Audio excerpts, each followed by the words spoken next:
Kicking off straight into it. This is a little short podcast, just us talking about the Texas Chainsaw teasers we've seen, isn't it? Yeah, man. Diving into more horror stuff since we did the whole horror fest. Yeah, this is Easing like, ourselves back in again. yeah, ease it in and then kick off in the next year with a shitload of horror. Yeah.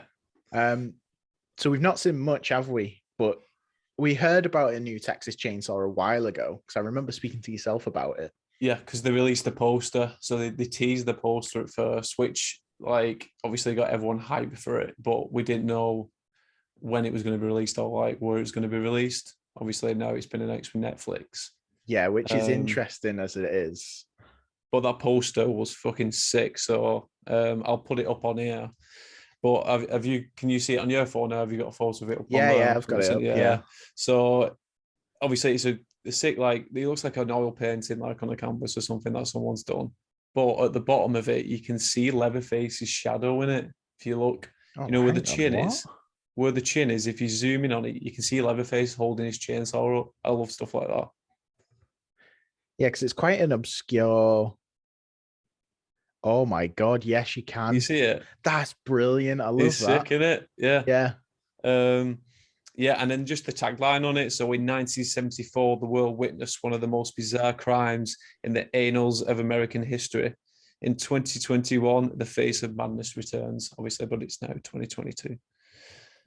It all got changed. Yeah, so that's like interesting straight away. They're doing kind of a what we've seen Halloween do is like ignore the sequels.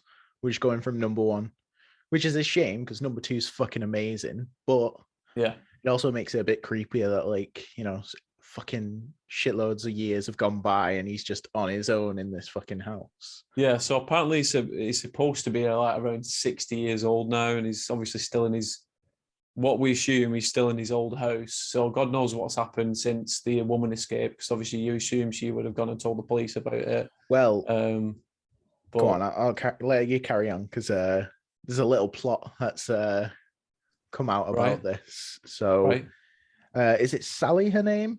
Yeah, Sally, yeah, she's back.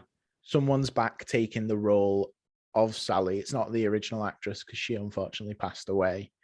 But someone's reprised the role of Sally and will be returning as this character and is going to, I'm guessing, come face to face with one of the fucking greatest horror icons.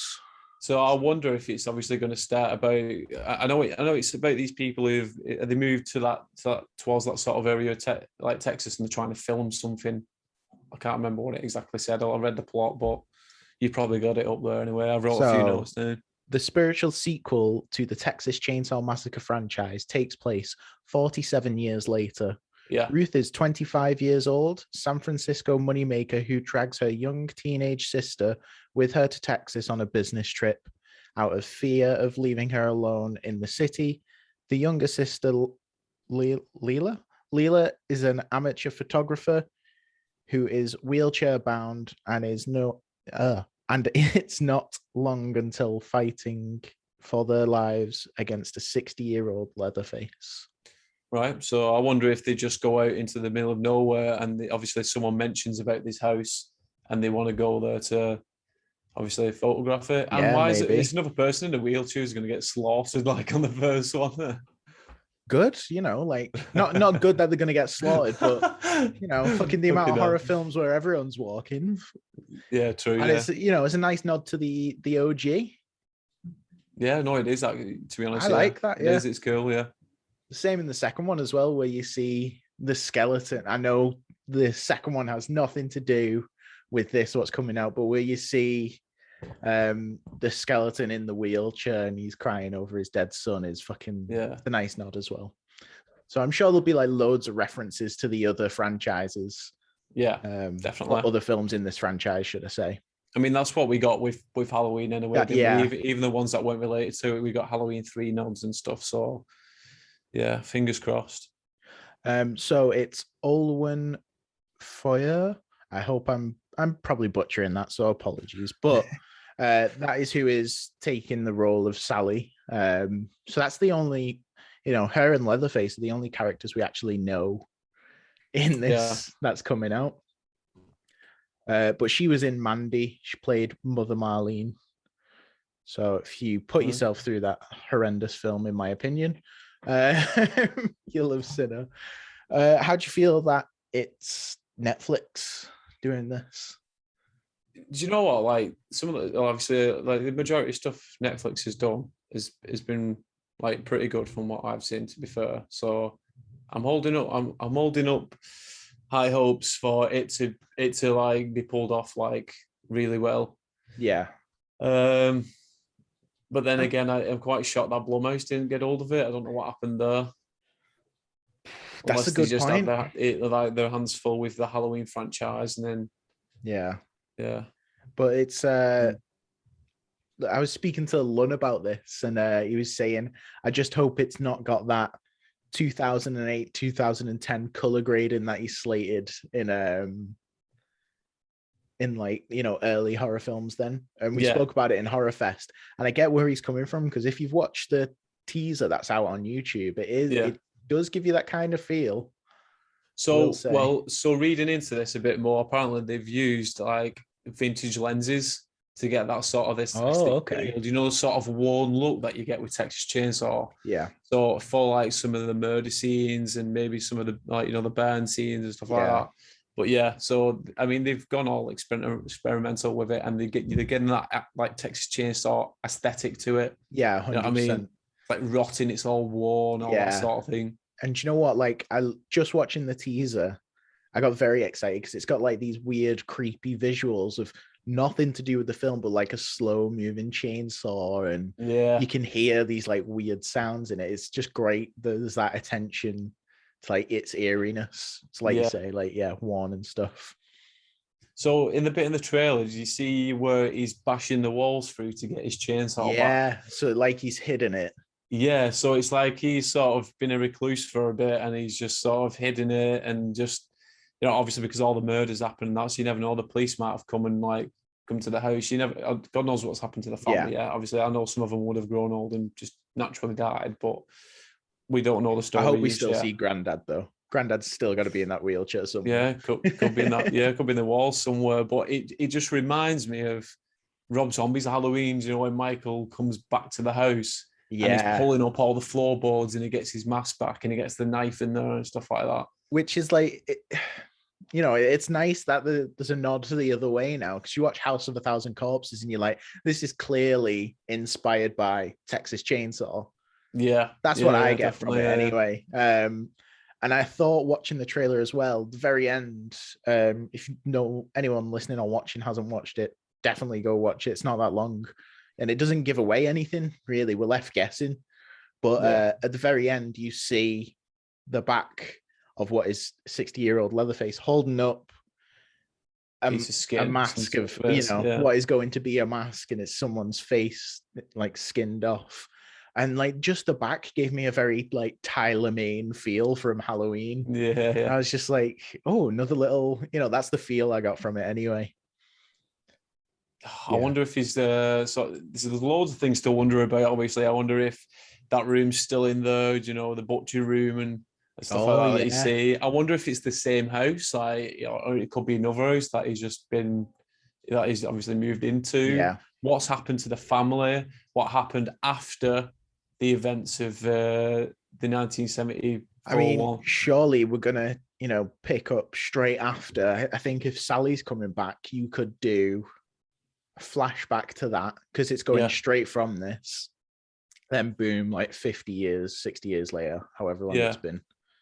So I wonder if obviously a murder at that house gets reported in the news, and that kicks off Sally wanting to come back and be like, right, so this is happening again. Maybe let's stop it once and for all. Who knows if she's in it for that long? Yeah, she could just be a callback to establishing 1974. Could be, yeah, because obviously then they'd be going down the whole Laurie Strode sort of path, won't they? Yeah, and like, especially watching the sequels, it's never been about that, has it? So I don't think they need to focus on Sally. I think it's a nice nod, and it makes the story flow. That's what I would think would happen, because you've definitely got like a new group of people, like in one of the screenshots we've seen, which I'm guessing will get you to put it up. It doesn't give away too much, but it seems like it's focusing on a new group of people. Yeah. I can guarantee the fucking opening's going to have the same cliche thing though, where it's like, "Now don't go down that road." Don't go this 100%. Far into the fucking desert or whatever it is. It's going to happen, innit? They're going to stop at a gas station, and that might be a nod actually. Stopping at the gas station and that number happening. 3, where he's like, "Oh no, go down this new road." Yeah. Fucking hell. It always happens. Dude, and it never has ends to happen. well. But like you see that in horror movies anyway. I always think of me and Jess watched number 3 recently, and I was like, "Oh, Cabin in the Woods," where he tells him which path to take, and then he's working with them. Such a good film. But yeah, we're getting all the horror icons back. I know, it's crazy. We've got Michael Myers, Scream. Chucky's got his TV series. Yeah. Fucking Leatherface is coming back. We just need Freddy Krueger. Yeah. And I bet people are thinking about that. I bet that's in the pipeline somewhere, isn't it? But 100%. I think after last time, they're going to be really careful about it. And obviously, it just depends if Robert. I think you have to be, don't you? Yeah. I think that's a separate podcast for another time. Yeah, going full on into that. But where are you hoping they take it? Like, I know it better be like brutal and bloody. Yeah. Just that scene in the teaser where you see the girl in the crawl space under the house, and she sees the footsteps covering the floorboards, and all of a sudden she's chasing away from a chainsaw. Oh, it's sick. Yeah. So like, I imagine that's going to get very claustrophobic, very tense, and then just seeing Leatherface running after someone like fucking crazy madman down the road with that run that he does, going psycho with a chainsaw. Yeah. I'm go on. I was just gonna say it's going to be exciting to see it, and the 2022 is looking fucking really good for horror movies. So it is, isn't it? And like, every time I've watched something like, 2022, I'm like, yeah, okay. It's around the corner. It's coming out very soon. It means literally, yeah. Scream is the 14th of January. So like, where's that come from? Literally, mate. That's like you're talking about 4 weeks. Yeah, 4 weeks off. Madness. So, fucking madness. Unreal, isn't it? I'm well excited. Has there a date been set on this? Just says 2022.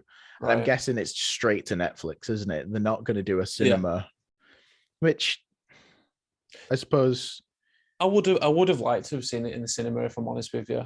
And I'm hoping they might do like a special, maybe like a few special screenings to watch it. But I don't know if Netflix are known for doing that. Yeah, not that I know of. I remember a while ago, Netflix were thinking of buying some cinemas. Like, that's the level they're at. But I don't know what came from that. So I'd love to see this in the cinema. Like, but I'm saying that as a Texas Chainsaw fan, if I had invested hundreds of millions of pounds in this, I'd maybe want to be banking on those subscriptions instead. Yeah. If not, we'll just have to get a big ass screen and watch it. Yeah, we'll do like a watch along. Yeah, 100%. We'll get one of them Samsung wall TVs and just check it on that. It is saying it's a 1 hour, 21 minute runtime. I'm guessing that could change because quite short, that, isn't it? Yeah, it's like what do they say? The golden length of a horror film is an hour and a half. Yeah. So like, who knows? And it's Might just be called more sequels. Well, yeah, I was going to ask you, where do you think they're going to leave this? Like, this is all speculation because we don't know anything about the plot, really. No. Nothing's given away, but I'm very excited about it. I don't recall Netflix ever doing anything with like any sequels on there, releasing sequels to movies that they've done. It's always, from what I've seen movies, from Netflix, shows, it's always just what. Yeah, but even some of the movies, like for example, like the Adam Sandler ones, or I don't know, is there many other like Netflix horrors? The only Netflix horror I'm thinking of is Stranger Things, but that's a series. Yeah, series, yeah. Like, I've also never seen Netflix get very brutal and bloody. No. I never watched The Perfection, but I heard good things from you and Ryan in the past Horror Fest. Was that Netflix original? That was a Netflix original I remember talking about. Right. So actually, then we can hold up hope because the ending to that was pretty it was pretty eye opening. So hopefully they have no holds barred with it and they just go all out. Yeah, I think I'm not worried about Netflix because they're usually, especially with like comedians, you've seen get specials on Netflix to like do what you need to do to make this the best thing you've done. They're not like a normal studio, are they, where they restrict people?